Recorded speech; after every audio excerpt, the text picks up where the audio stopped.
শিশু হত্যার ধর্ষণ এবং ও লিওনেল মেসি লিওনেল মেসি দেখা যায় কি করে, গোল দিয়ে দিয়েছে। সে তার সেরাটা দিয়ে দিয়েছে। লিওনেল মেসি তার সেরা গোলটি দিয়ে দিয়েছে। Walk cleverly on the beat. সমস্ত গ্যালারি উচ্ছ্বাস। মেসি কিন্তু একটা হিউজ সুযোগ পেয়েছে, কিন্তু সে মিস করে নাই।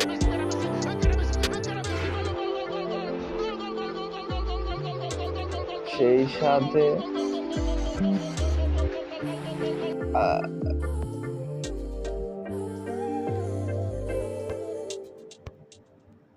গোল! রোনালদো আরো একটি গোল করেছে। সে 14 মিনিটের মাথায় আরেকটি গোল করেছে।